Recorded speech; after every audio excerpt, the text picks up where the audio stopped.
dans le prochain épisode de Un si grand soleil. Tandis que la tribune de Chaligny perturbe les plans d'Alix, Sabine se pose des questions sur les intentions de Claudine.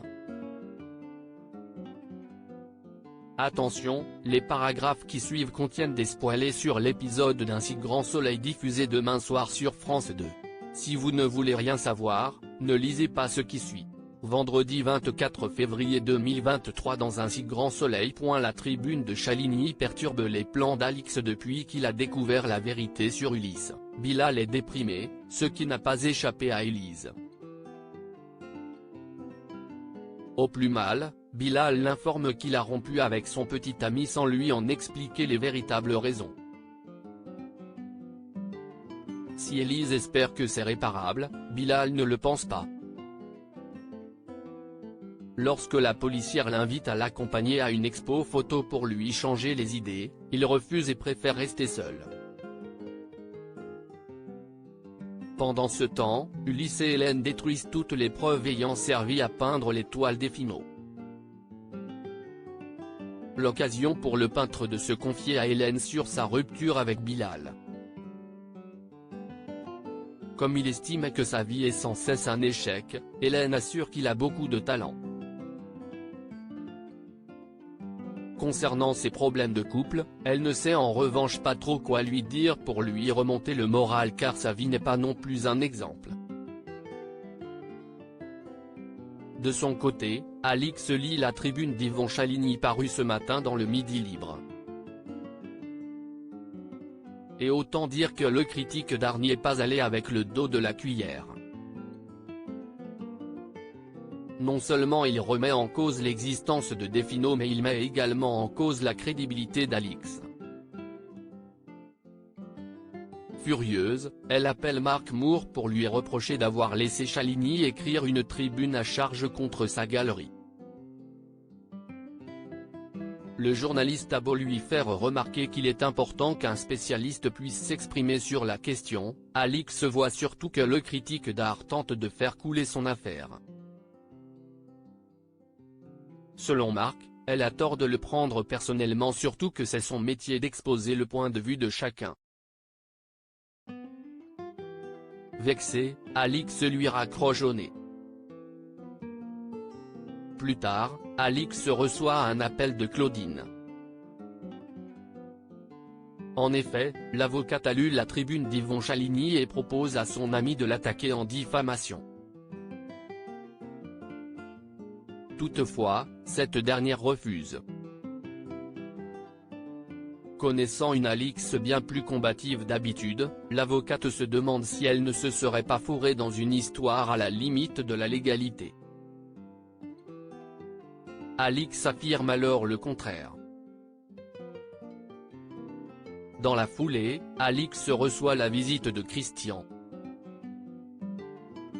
Même s'il ne croit pas un mot de ce qui a été dit dans la tribune de Chaligny, le marchand d'art indique néanmoins que cet article peut faire baisser la cote de Defino.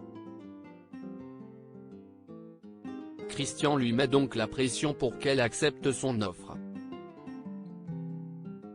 Malgré tout, Alix rétorque qu'elle a encore besoin de temps pour réfléchir.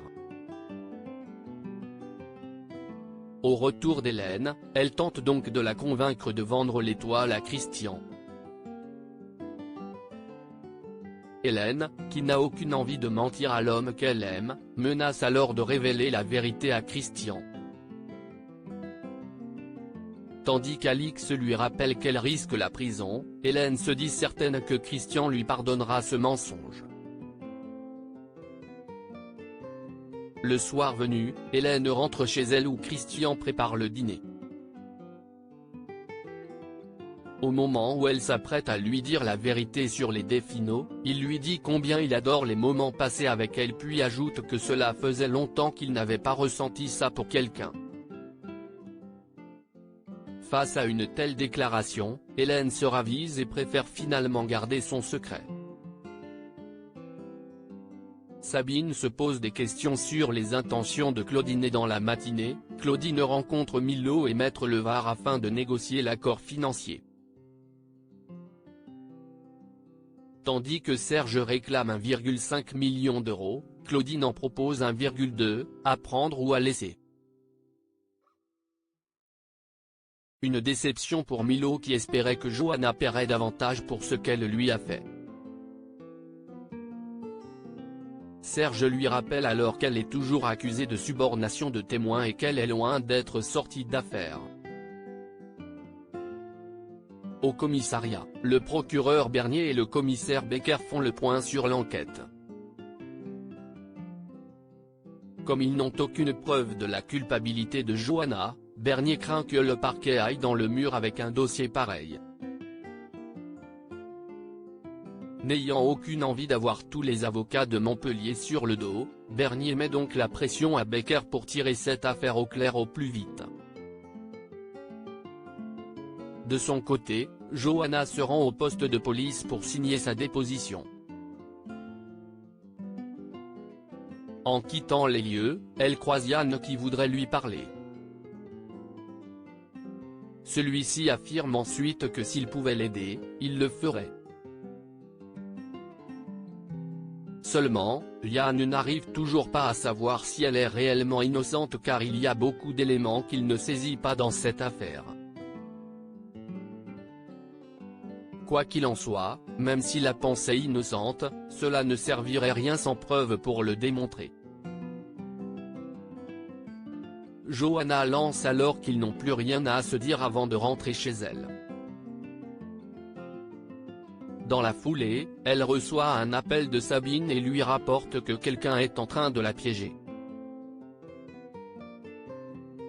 En apprenant que Claudine lui a sauvé la mise et que sans elle le cabinet coulait, Sabine prie immédiatement son amie de tout lui raconter en détail. Plus tard, Sabine raconte à Dimitri la conversation qu'elle a eue avec Johanna. Contrariée, elle en vient à penser que sa mère a manigancé pour devenir actionnaire majoritaire du cabinet. En parallèle, Chloé explique à Robin que Maître Levard souhaite trouver un accord pour éviter à son client un procès. Dans la mesure où elle n'a pas l'intention de se laisser faire, l'adolescent rétorque qu'il désire simplement reprendre le cours de sa vie et oublier cette histoire. De fait, il voudrait donc lui aussi éviter un procès. Compréhensive, Chloé promet d'en parler à Evan. La nuit tombée, Claudine passe la soirée avec le procureur Bernier et continue son petit numéro de charme en l'embrassant passionnément.